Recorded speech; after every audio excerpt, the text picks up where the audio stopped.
आज उनके अरेस्ट के वारंट निकल आए हैं नॉन बेलेबल गंडापुर के। इस दफ़ा जो आवाम ने उठ के इनका हशर करना है ना, तुम देखते रहोगे फहद के होगा कि ये जो गवर्नमेंट बनी है मिल मिला के तमाम जमातों की, क्या आपको लगता है कि ये 5 साल मुकम्मल कर पाएंगे? मैंने आपको अभी कहा है 6 महीने और हैं इनके। हाँ, ख़त्म। मेरा एक्सपीरियंस है और सितारे उनके ये कह रहे हैं कि वो करने वाली कुछ नहीं है। क्या कि इमरान खान की रिहाई कब नज़र आ रही है? ये मार्च है, अप्रैल के बाद मई जून।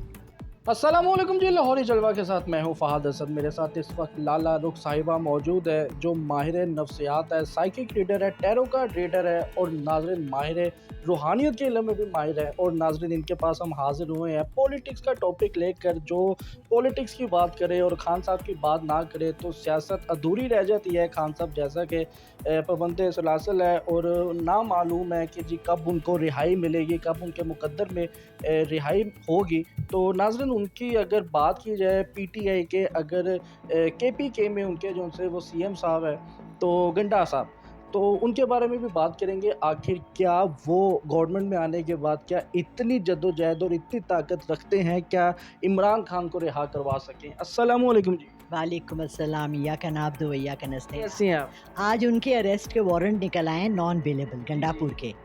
तो वो ताकत रखते हैं तो उनके पीछे पड़े हैं ना हाथ धो के। और फिर आप ये देखिए कि पाकिस्तान वाहिद ऐसा मुल्क है जिसमें तीसरी बड़ी पार्टी जो है उसका हेड अंदर बैठा हुआ है और इलेक्शन हो गए। क्या बात है भाई, क्या बात है, तालियां होनी चाहिए। मैं सोच रही हूँ आजकल ये जो शादियों के लिए वो ढोल वाले नहीं खड़े होते लिबर्टी के चौक पे और वो पीले कपड़े पहन के, मैं सोच रही हूँ अपने साथ ना एक ढोल वाला रखूँ जहाँ मैं एक ऐसा डायलॉग मारूँगा ढोल वाला डा डा डा डा डा डा, धम धमाधम धम होगा, ये होगा वो होगा। फहद, इस मुल्क में सिर्फ बातें होती हैं, काम करने वालों को अंदर पकड़ के बिठा दिया जाता है 6 महीने से, या उनको नॉन बेलेबल अरेस्ट कर दी जाती है। अभी पिछले दिनों एक बंदे की मैं प्रेस कॉन्फ्रेंस देख रही थी, वो भी केपीके का बड़ा था। उसने लिटरली एक जगह का सारे उसने कॉन्स्टिट्यूंसी का उसने नंबर्स बताए। एक जगह पे 80,000 वोटर्स लिखे हुए हैं, आपके कागज़ पे लिखे 80,000 वोटर हैं और 18,000 एक उसके आगे लगा दिया। ऐसी तो धांधलियाँ हुई हैं और हमारे मुल्क में आ गए हैं। चलिए कोई बात नहीं, ये हमारी गलती है एज़ अवाम कि हम लोग फिर इनको ले आए। चलिए कोई बात नहीं, फिर आज़मा लेते हैं। आज़माए को फिर आज़माना अच्छी बात नहीं है, लेकिन देख लेते हैं, टाइम दे देते हैं इनको। इनके 5-6 महीने और हैं, कोई बात नहीं, वो हम बर्दाश्त कर लेंगे। लेकिन इस दफ़ा जो आवाम ने उठ के इनका हशर करना है ना, तुम देखते रहोगे फहद के होगा कि। ये बताइएगा, ये जो गवर्नमेंट बनी है मिल मिला के तमाम जमातों की, क्या आपको लगता है कि ये 5 साल मुकम्मल कर पाएंगे? मैंने आपको अभी कहा है 6 महीने और हैं इनके। हाँ, ख़त्म। देखो, मैं आपको कहूँ कि फ़हद, मैंने आपके लिए घर बनाया है और वो सारा कार्डबोर्ड का हो और तुम पहली दफ़ा दरवाज़ा मारो तो सारा घर नीचे गिर जाए, एक झटके की बात है। 5 महीनों में इनकी सारी परफॉर्मेंस सामने आ जाएगी, लोगों को पता लग जाएगा। रमज़ान का जो राशन कार्ड और राशन का, और बड़ा मरियम ने हाथ हिला के राशन राशन राशन, किसी को गरीब को नहीं मिला। आज ARY पे ख़बर चली है जिसमें वो दिखा रहे हैं कि वो बंदा आया, उसने यूँ तो दिया, उसने तस्वीरें खिंचवाई और राशन का खुद लेके वो किसी बंदे ने वहाँ वीडियो बना ली, वो वायरल हो गई। आपको पता है हर एक के हाथ में कैमरा है अब तो।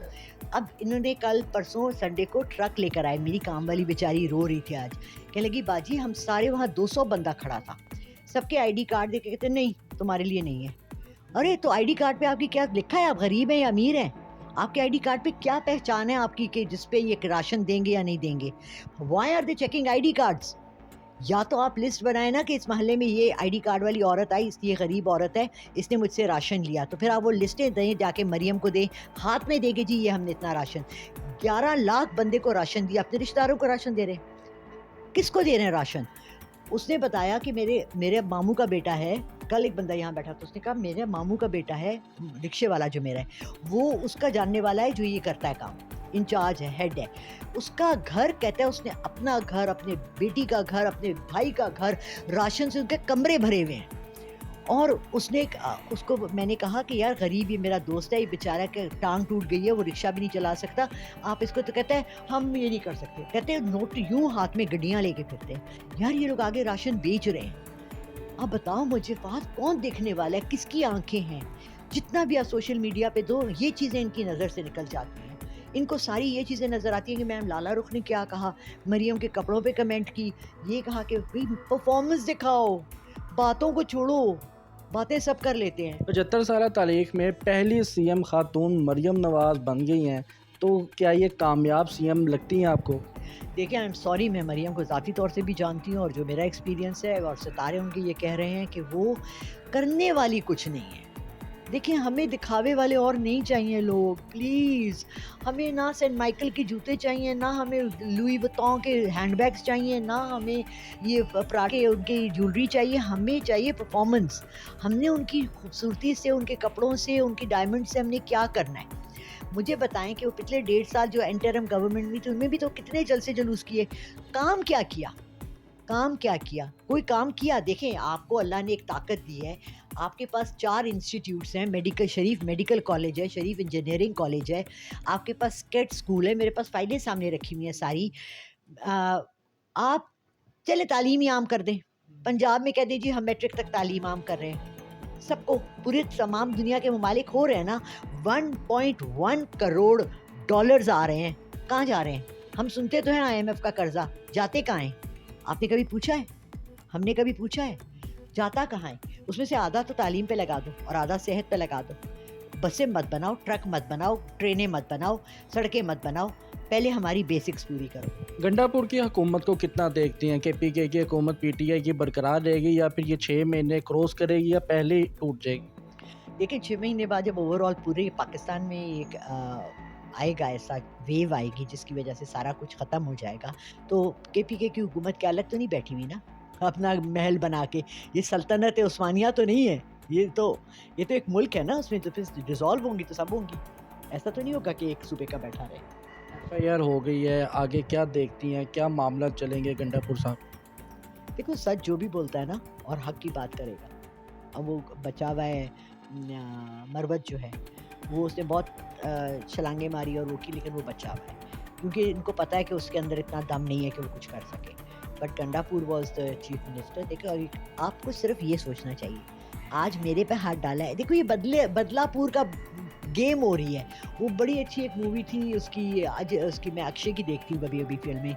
बदलापुर का पता नहीं क्या था नाम उसका, वो बदला लेना है। अरे मैं उस दिन किसी टीवी चैनल पे गई तो मुझे कहने लगे कि एक प्राइम मिनिस्टर था, उनको अरेस्ट कर लिया, उनकी बेटी को अरेस्ट कर लिया। मैंने कहा, वो कहने लगे नवाज शरीफ को और मरियम को इमरान खान ने किया था। मैंने कहा अच्छा, तो वो पॉलिटिकल एक वर्कर है ना। आपने देखा जो PTI की जो लड़कियां बेचारी जो इंग्लैंड से अमेरिका से आई हुई थी, उसको अरेस्ट कर लिया। लोग जो उनके साथ हैं उनको अरेस्ट कर लिया। उस दिन वो आ रही थी एक लड़की, उसका इंटरव्यू आ रहा था, उसने कहा आपको अरेस्ट किया कैसा रहा? कहने की बस जी, उसके बाद लेक्चरर हैं, टीचर हैं, पढ़ी लिखी फैमिली की लड़की है, खुद बहुत पढ़ी हुई है। लेकिन इस तरह के लोगों को, शरीफ लोगों पे तो आप हाथ नहीं डालते ना। आप पॉलिटिक्स में हो तो आप डालें। वो लड़की तो सिर्फ एक वर्कर थी, आप वर्कर्स को पकड़ पकड़ के भी डाल रहे हो। चलो, बहुत कुछ होता है, लेकिन अल्लाह करे मरियम इस मुल्क के लिए, इस सूबे के लिए कोई अच्छा काम कर जाए। सेनेट के सीट के लिए सनम जावेद और यास्मीन राशिद उनसी हैं, वो सिलेक्ट की गई हैं, क्या लगता है आपको? देखिए, जेल वालों को ना ही सिलेक्ट करें तो बेहतर है। क्या फ़ायदा है? इमरान खान इस दफ़ा इतना अच्छी स्वीपिंग उसकी वो थी, उसको चाहिए था पीपल्स पार्टी से हाथ में ला लेता और कर लेता। यास्मीन राशिद अच्छी खातून है। आई थिंक यास्मीन राशिद को मिलेगी ये सीट, ठीक है, सेनेट की। बेहतर हो गया। ये बताइएगा कि इमरान खान की रिहाई कब नज़र आ रही है? ये मार्च है, अप्रैल के बाद मई जून। ज़मानत होगी या रिहाई होगी? पहले ज़मानत होगी, फिर बाहर निकल के ही उनकी रिहाई होगी। ये ना हो कि एक केस में उनकी ज़मानत हो जाए, दूसरे जेल में वहाँ से उनको गिरफ्तार कर लिया जाए। भाई यही कर रहे हैं ये लोग, ये गेम लगाई हुई है, क्या कर सकते हैं। लेकिन ये है कि मैंने जैसे आपको कहा, मई जून में ये होगा। जुलाई अगस्त सितंबर हमारे लिए फिर टर्निंग पॉइंट है इस मुल्क के लिए। अभी हमने देखा इलेक्शन हुए, टर्निंग पॉइंट था, फिर सारे उल्टा पुल्टा हो गया, ठीक है ना। हमारे सामने वही आया जो हमने बोया था, वही काट रहे हैं, ठीक है ना। तो अब ये है कि अल्लाह करे कि हमारी आवाम भी जाग जाए, उठ जाए, बाहोश हो जाए और देख ले कि कौन हमारे लिए बेहतर है या नहीं है, और हम उन लोगों की सिलेक्शन करें, उनको लाएं जो हमारे मुल्क के लिए बेहतर है। मुझे किसी से ज़ाती इंटरेस्ट कोई नहीं है। ये बताइएगा, जैसा कि आपने अभी फरमाया कि 6 महीने में आपको यह हुकूमत टूटती हुई नज़र आ रही है, अगर 6 महीने बाद चले मान लिया हुकूमत टूट जाती है, आगे ऑप्शन क्या है पाकिस्तान के पास? ऑप्शन वही है जो हमेशा होता है जब ऐसा काम होता है। तो आपको भी पता है, मुझे भी पता है, हिस्ट्री यही कहती है। और देखिए इन्होंने सारी असेंबलीज़ डिसॉल्व कराई थी और यही था कि 3 महीने के अंदर-अंदर इलेक्शन हो जाएँगे, लेकिन वो 1.5 साल खींच लिया। इस दफ़ा दूसरे बड़े भाई आएँगे और हमारी हिस्ट्री तो यही कहती है कि वो कभी वक़्त पे इलेक्शन कराते ही नहीं है, वो जो भी आता है बैठ जाता है। लेकिन बहुत गड़बड़ है, कुछ भी क्लियर नज़र नहीं आ रहा है, कुछ भी क्लियर नज़र नहीं आ रहा है। नवाज शरीफ हुकूमत में आ रहे हैं। ओह खुदा के वास्ते, बहुत बीमार पड़ा हुआ है। तुमने उसको जिस दिन मरियम का हल्फ का वो था सेरेमनी थी, उसके बाद देखा है नवाज शरीफ को? कहीं देखा है पब्लिक में? बहुत बीमार है। बहरहाल अल्लाह उन्हें सेहत दे। वो कैसे आ सकते हैं? जब उनकी हुकूमत गिर जाएगी तो फिर वो किस तरह से आएँगे? क्या अर्तुगरुल गाज़ी समझा हुआ है तुमने? दूसरी बार जरदारी साहब सदर मुंतखब हो गए हैं पाकिस्तान के, तो पहले की तरह सदारत नसीब में आना, क्या बड़े फैसले करेंगे या फिर कारकर्दगी पहले से डाउन नजर आएगी? देखो बड़े फैसले उन्होंने पहले भी कोई नहीं किए, जब बने थे, अब भी कुछ नहीं करेंगे। पहले 5 साल उन्होंने मुकम्मल कर लिए थे। एक दफ़ा 5 साल किए हैं आसिफ ज़रदारी ने मुकम्मल। मुझे तो यही याद आता है कि 3 साल इनके पूरे होते नहीं थे। एक दूसरे की टाँग खींचते थे, दूसरा गिर जाता था, फिर दूसरा आता था, फिर वो 3 साल करता था, फिर तीसरा वापस आ जाता था। देखिए आसिफ ज़रदारी बड़ा मंझा हुआ पॉलिटिशियन है। वो बहुत ऐसी गेम्स जानता है जो हमारे आँखों से बहुत दूर हैं। पपेटियर है, पपेट चलाता है, आगे के लोगों को फ्रंट पे कोई और होते हैं, गेम पीछे उसकी होती है। तो वो तो बैठा रहेगा आराम से। हाँ, जैसे मैंने कहा कि अगर 6-8 महीने में सारा कुछ पलटा खा जाता है, तो फिर उनकी प्रेसिडेंसी भी चली जाएगी। इमरान खान के चांसेस नजर आ रहे हैं हुकूमत में। इंशाल्लाह जी, इंशाल्लाह। पाबंदी खत्म हो। सब कुछ ख़त्म होगा। जब ख़त्म होगा तो दूधो धुला हो जाएगा। वो यही है ना, तुम पे केस, पे मेरे पे केस, पे तुम पे केस।